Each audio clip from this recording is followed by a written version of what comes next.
Shelly, would you say shorter or long net videos do better on YouTube? Both.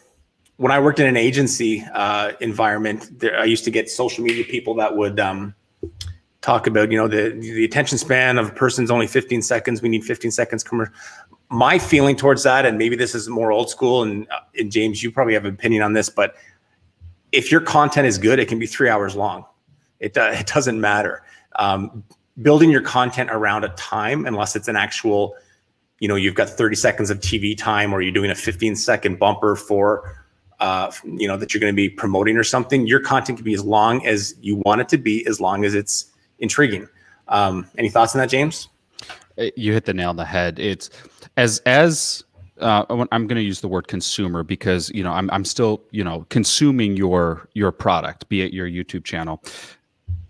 I have very little time and I have lots of options on how to spend that time. So whether your video is 3 minutes or an hour, I'm going to rate that against the quality of the headline. And is this satisfying a need that I have right now? Is this giving me value?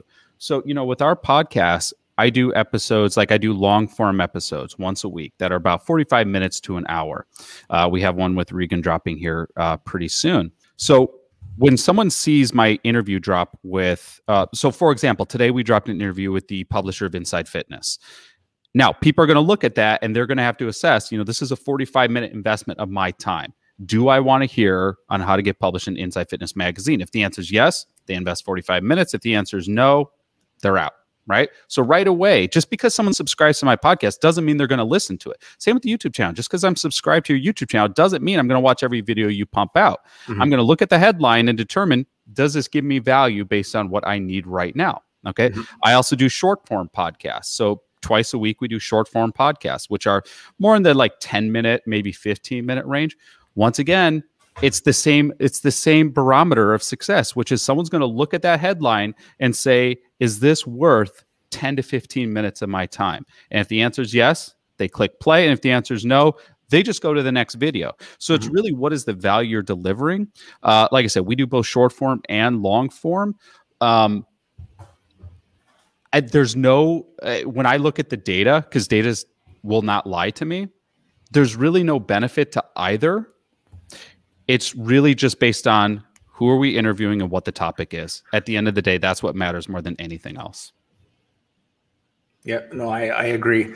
Yeah, I can't even add to that. I totally agree. I think sometimes we overthink things. When I used to watch channels like my own, when I was trying to grow my fitness channel, a lot of them talked about people overthinking the process. And I used to think to myself that it's very easy for you to say when you're already there. But now that I've, you know, I'm kind of both my channels are flowing nicely and I'm happy where I'm going, I know exactly what they're talking about. And people do overthink this stuff. Stick to stuff that you're passionate about, because that's going to show in your content, and make it as long as it has to be. You need to know how to edit yourself. If you know, and then beyond that, anything else, the analytics will tell you. You're always going to know. If you do a 45-minute video and everybody's abandoning it 3 minutes in, that's going to tell you that maybe this content's not working as is. You know, and so that's the great thing about living in 2021, is that we don't have to guess what the audience wants anymore, because they're going to tell us.